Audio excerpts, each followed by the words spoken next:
사실은 교환학생을 가기 싫었습니다. 약간 회의 테이블처럼 앉아서 같이 이야기 나누는 방식으로 면접을 봅니다. 걷다가 지치고 걔한테 쫓기다 지치고 그리고 숙소가 취소가 되는 일도 생겼었고요. 인턴 생활도 하고 지우님이랑 촬영도 하고 태국 대학교 학생회에도 들어가고 그리고 정상회의에 통역 지원으로 다녀오기도 하고 사실 시기는 돌아오지 않잖아요. 제가 어떻게든 그 우울감을 극복하려고 안녕하세요. 오늘은 교환학생 관련해서 Q&A 한번 영상 찍어보려고 합니다. 며칠 전에 커뮤니티 통해서 질문을 달아달라고 말씀을 드렸는데 그거 내용 포함을 해서 한번 교환학생 전, 교환학생 중, 교환학생 마무리 단계까지 해서 정리하는 시간 한번 가져보도록 하겠습니다. 실제로 질문을 많이 받았다는 것 위주로 한번 이야기를 해볼게요. 태국 교환학생뿐만 아니라 어느 나라에 가든 교환학생으로서의 꿀팁을 한번 이야기를 해드리도록 하겠습니다. 교환학생을 가게 된 계기는 저는 사실은 교환학생을 가기 싫었습니다. 왜냐하면 엄청 바쁜 학기를 보내고 있었고 그리고 뭔가 내가 이 시기에 가는 게 맞나? 가서 놀다 오는 거 아니야? 놀다 올 건데 교환학생 가야 되나? 이런 생각이 있어서 그리고 무엇보다도 교환학생 갈 생각이 없어서 돈을 모으지 않았어요. 남들이 다 간다고 나도 가야 되는 건가? 왜 다들 교환학생을 가는 거지? 어떠한 뚜렷한 목적이 있어야 갈 수 있는 거라고 생각을 했고 그래야 더 알차게 보낼 수 있을 거라고 생각을 해서 저는 교환학생을 가기 싫었습니다. 애초에 생각이 없었기 때문이에요. 근데 점점 갈수록 태국어과인데 한번 태국은 가야 되지 않나? 태국에서 한번 살아볼 기회가 지금 주어졌는데 이거를 놓치는 건 좀 아쉬울 것 같다. 나중에 돌이켜봤을 때 분명히 그 시기가 기억에 남을 것 같더라고요. 거기서 정말 이런저런 경험들 잡아가지고 해보고 어떻게 될지 모르는 거잖아요. 그래서 한번 해보자. 가서 한번 살아보자 해서 지원서를 넣게 되었습니다. 두 번째로 저희 학교의 교환학생 과정, 교환학생 시험이나 선발 과정을 말씀드리도록 할게요. 저희 학교에는 교환학생이랑 7+1이라는 제도가 있는데요. 7+1은 현지 대학에 등록금을 내는 것입니다. 그래서 한국 대학교보다 태국 대학교가 등록금이 싸기 때문에 7+1이 정말 인기가 많아요. 한 학기당 7+1을 한 2명, 1명 이렇게만 선발하는 편이고요. 두 번째, 교환학생은 저희 학교, 한국 학교에 돈을 내고 태국 학교에 가는 방식입니다. 동남아나 학비가 저렴한 나라의 경우는 7+1 제도를 많이 이용을 하고요. 7+1은 학교 성적이 정말 중요해요. 학교 성적이랑 저희는 태국어 필기시험이랑 면접을 보거든요. 그거 다 모든 것이 점수에 들어가기 때문에 모든 것이 하이스코어가 나와야 됩니다. 그래서 대부분 7+1보다는 교환학생을 노리는 것 같아요.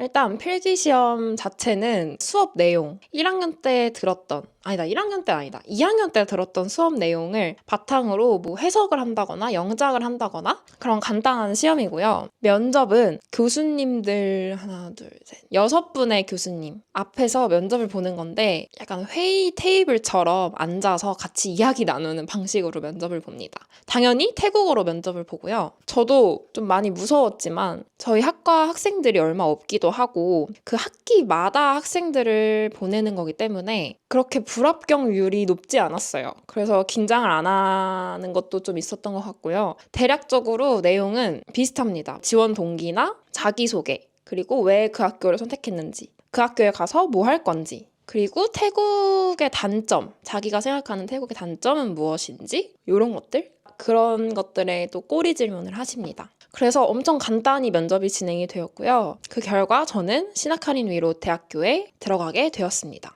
세 번째는 준비 과정입니다. 시나카린 위로 대학교에 갔다 왔던 선배님들이 그렇게 많지 않았어요. 근데 제가 이 학교를 선택한 이유는 쭈라롱권 대학교가 있고 그 다음이 머서워 대학교인데 쭈라롱권 대학교는 저희 사이에서도 아무나 가지 못하는 곳이라고 이야기가 들려왔던 학교였어요. 태국어를 진짜 잘하지 않는 이상 가서 엄청나게 고생한다. 그런 학교였어요. 두 번째, 머서워는 정보가 거의 없어서 방콕의 중심지를 그냥 가고 싶다라는 생각에 저는 지원을 한 것 같아요. 돈도 모은 게 없었고 예전부터 가고 싶어서 항상 목표를 세우고 이랬던 것이 아니었기 때문에 무조건 인프라가 좋은 데를 가야 내가 경험을 다양하게 할 수 있겠구나라는 생각에 방콕 중심지로 결정을 하게 되었습니다. 뒤에서도 말씀을 드리겠지만 결과적으로는 너무 제 선택에 만족스럽고요. 정말 제가 머서워를 가지 않았다면 저는 그냥 유유자적하게 맨날 더워가지고 눕고 학교 갔다 와서 자고 이랬을 것 같아요. 제가 1학년 때 갔던 연수가 있어요. 한 달 연수인데 실라빠건이라는 방콕이랑 한 1시간 반 거리에 있는 곳이었는데 거의 그냥 뭐가 없었어요.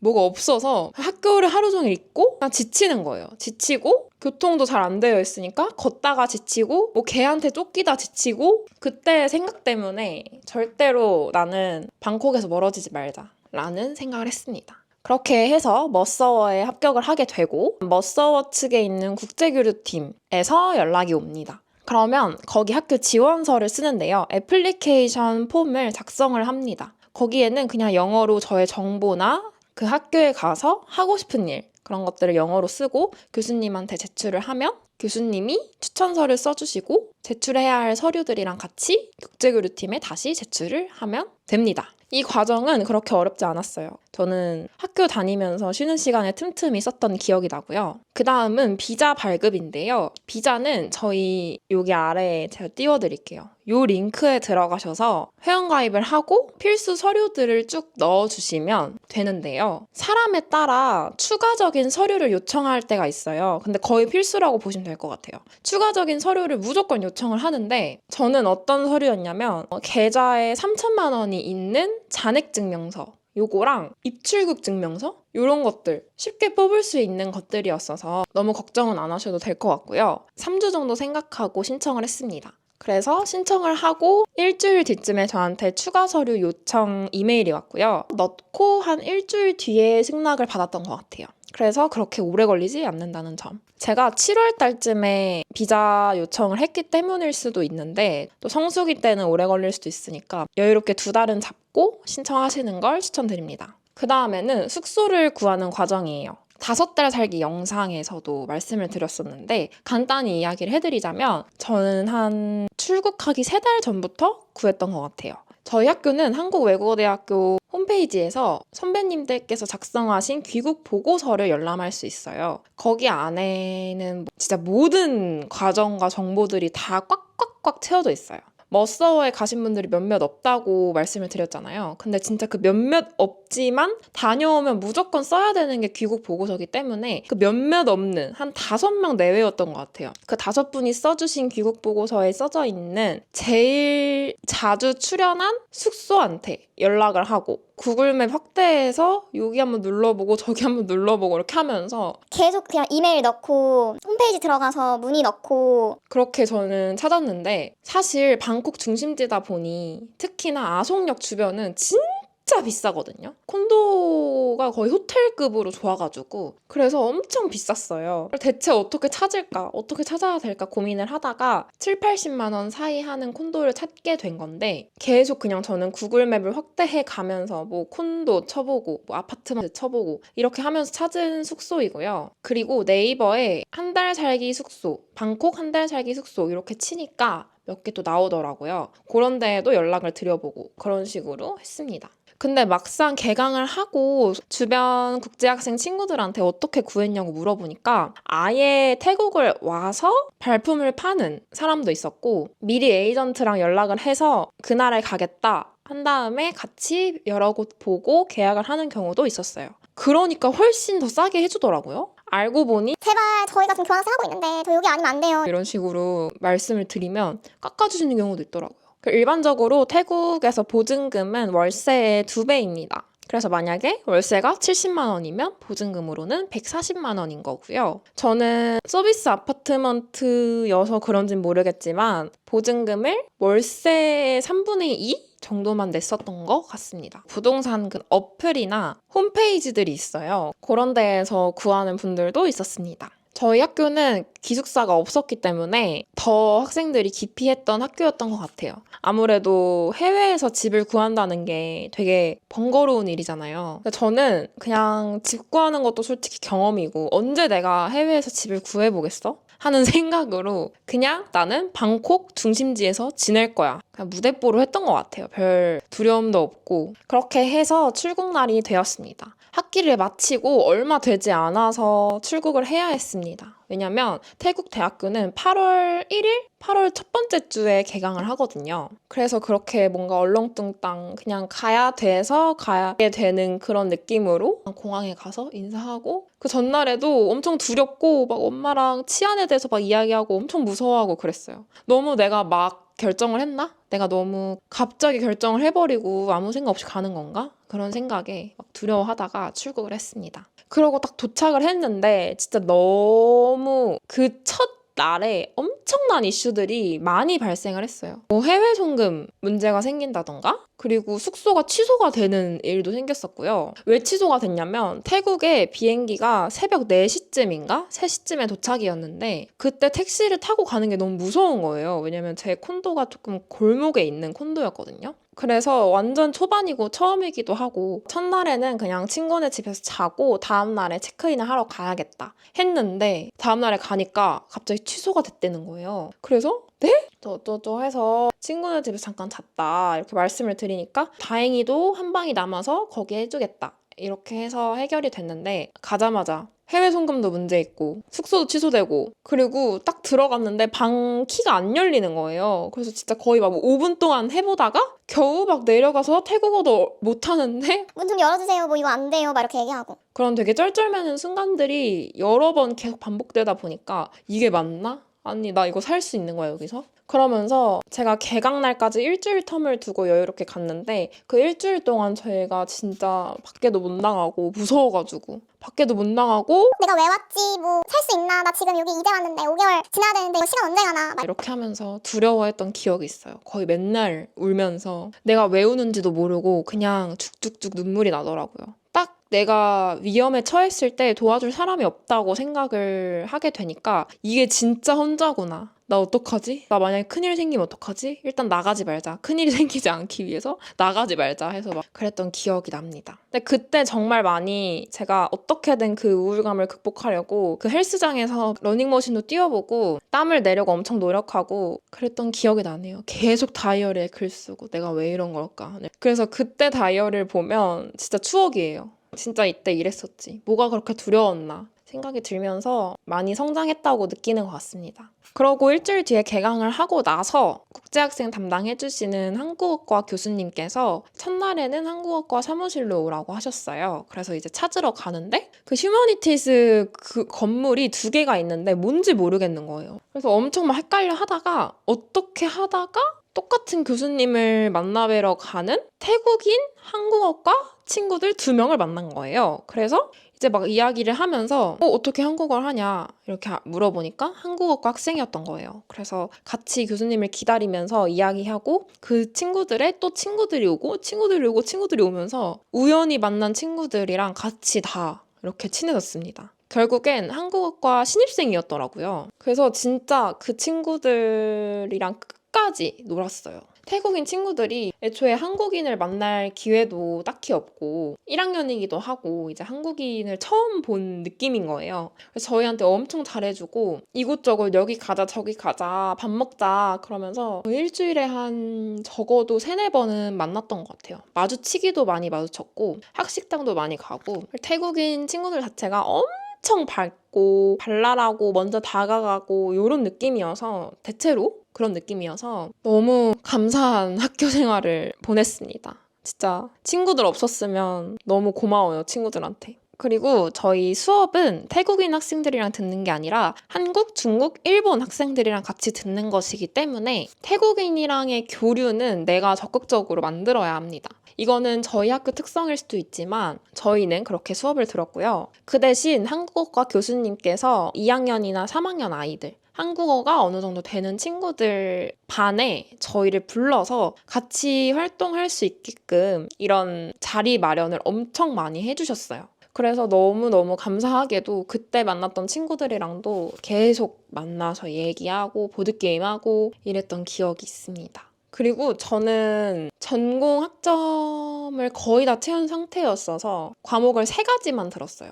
그래서 월, 화, 수만 듣고 목, 금, 공강이어서 항상 목, 금, 토, 일 이렇게 여행을 다녔습니다. 목, 금, 토, 일 동안 매주 그렇게 쉴 텐데 그걸 여행을 다닐 때가 있어? 갈 때가 있어? 생각을 할 수 있고 저도 그렇게 생각을 했거든요. 그래서 그냥 학교나 다닐까? 수업이나 들을까? 이렇게 했었는데 전혀 후회를 하지 않습니다. 진짜 매주 갈 때가 있었고 어떻게든 제가 갈 때를 만들고 할 것을 찾아요. 거기서 더 나오는 기회들이 많았기 때문에 저는 공강을 늘리는 거를 매우 추천합니다. 그리고 과제가 별로 없었어요. 저는 과제를 거의 그냥 아침에 일어나서 할 정도로 과제가 없었고 발표 과제가 있었는데 발표 과제도 저는 아침에 일어나서 했습니다. 그 정도로 그렇게 부담이 되지 않는 과제들이 조금씩 있었고 쪽지 시험이나 그런 수업 태도로 점수를 매기는 수업들이 많았어요. 그래서 수업 때 집중해서 수업 때 그 배운 내용을 바탕으로 시험을 보고 이런 경우가 많았고요. 다 태국어로 진행이 됐습니다. 무조건 태국어. 영어 절대 안 쓰셨어요. 어떻게든 들으려고 애쓰다 보니 그냥 단어 몇 개 캐치해서 친구들이랑 그래서 뭐야? 이런 식으로 얘기해서 과제를 이해하고 시험 방식을 이해하고 그랬던 것 같아요. 당연히 저희가 다니는 학과가 태국 대학교 태국어과에 다녔기 때문에 태국어로 진행이 되는 건 당연합니다. 그래서 좀 처음에는 와 이게 맞나? 계속 멍 때리게 되고 그랬는데 내가 무조건 이걸 이해해보겠다 이런 생각으로 하니까 괜찮았어요. 은근 괜찮았어요. 그리고 제가 교환학생을 가서 인턴 생활도 하고 지호님이랑 촬영도 하고 태국 대학교 학생회에도 들어가고 그리고 정상회의에 통역 지원으로 다녀오기도 하고 제가 생각해도 정말 저한테 좋은 기회들이 많이 들어오게 되었는데 이런 것들에 대해서 질문을 주시더라고요. 일단 인턴은 저희 학교 내에서 지원했던 프로그램입니다. 원래는 한국에서 인턴을 온라인으로 태국이랑 이렇게 하는 거였는데 기왕 하는 거 태국 교환학생 온 친구들 로 보내달라고 하셨더라고요. 그래서 이제 거기서 제가 발탁이 돼서 인턴을 가게 된 거였고요. 그리고 정상회의는 정상회의 영상을 참고해 주시면 감사하겠습니다. 지호님이랑 촬영을 하게 된 것도 태국인 친구 덕분에 제가 또 유튜브를 하고 있다는 상황을 알고 있었고 그 태국인 친구가 저한테 먼저 제안을 주어가지고 찍게 된 거고요. 그리고 태국대학교 학생회는 제가 학생회 측 교수님한테 저의 그런 역량들을 어필을 했어요. 저는 이렇게 영상을 만들 수 있고 이런 영상들을 만들 예정이다 해서 이렇게 계획서를 보냈더니 오케이를 해주셔서 학생회의 콘텐츠 부장으로 활동을 할 수 있었습니다. 그래서 이렇게 좀 적극적으로 저는 이런 거 할 수 있습니다를 어필하면 다 오케이. 기회를 엄청 주려고 하시고 진짜 무한 지원을 해주시는 분들이 주변에 가득했어서 감사하게도 그런 경험들을 할 수 있었던 것 같습니다. 그 다음 여행도 태국인 친구들한테 여행지를 추천받기도 했고요. 그 태국 대학교 내에 있는 프로그램, 뭐 축제나 이런 것도 되게 자주 해요. 무슨 전시회, 학과 전시회, 뭐 졸업 전시회 이런 것들을 친구들한테 다 물어보고 그런 것들을 참여하려고 노력을 했던 것 같고요. 주변 근교 여행지로 네이버에 서치해서 매주 가려고 노력을 했고 무엇보다도 저는 유튜브를 시작을 했기 때문에 그 편집을 하다가 시간이 훅 가더라고요. 그래서 제가 좋아하는 장소에 가서 편집을 한다던가 아니면 카페나 이런 데 가서 여유롭게 편집을 한다던가 그런 시간들을 가졌습니다. 그래서 여행 총 경비나 저의 생활 전반이 궁금하시다면 요 영상, 여긴가? 요 영상 참고해 주시면 감사하겠고요. 그러고 치앙마이도 꼭 가보고 싶어서 진짜 다들 치앙마이는 가라는 거예요. 그래서 마지막 딱 귀국하기 한 달 전에 치앙마이로 날아가서 한 3주 정도 치앙마이에서 지내다가 왔습니다. 요거는 2주 동안은 혼자 있었고 일주일은 동기들이 와서 같이 치앙마이 근교를 여행을 했어요. 너무 좋았던 것 같고 아직도 제가 인스타그램에 올린 사진들을 제가 보면 너무 기분이 막 몽글몽글하고 평생 또 어떻게 5개월, 6개월 동안 내 시간을 온전히 관리하고 내가 하고 싶은 대로 지내고 그리고 다른 언어를 사용하면서 지내는 이런 경험들이 말도 안 되게 좋은 것 같아요. 아예 제 삶을 바꿔준 계기가 되었어요. 그 기간 덕분에 제가 제 자신한테 집중을 많이 하게 됐고 제 자신한테 정말 필요한 게 무엇인지 그리고 나중에 내가 뭘 하고 싶은지에 대한 생각을 너무너무 많이 했기 때문에 그 과정 속에서 얻어낸 것도 되게 많고 제 자신이 뭔가 정돈된 느낌이 들게끔 해준 기간이었습니다. 사실 시기는 돌아오지 않잖아요. 어떻게 지내느냐에 달린 것도 있고 그리고 자신이 어떤 걸 원하느냐에 따라 다르겠지만 저는 정말 추천합니다. 여기까지. 이 정도면 다 말씀을 드린 것 같아요. 혹시나 더 자세히 궁금한 점이 있으시다면 댓글 남겨주시고요. 오늘은 여기까지 하겠습니다. 안녕. 교환학생 꼭 가세요. 이제 진짜 치앙마이 여행 브이로그 편집하겠습니다. 왜냐면 치앙마이 브이로그 편집을 하려고 하는데 첫 번째 날만 영상을 싹 옮겼는데 1시간 40분이 나오는 거예요. 그래서 이건 진짜 오래 걸리겠다 싶어서 이 영상을 급하게 찍어서 먼저 올리려고 업로드를 해봤고요. 그러면 진짜 치앙마이 여행 브이로그에서 만나요. 안녕.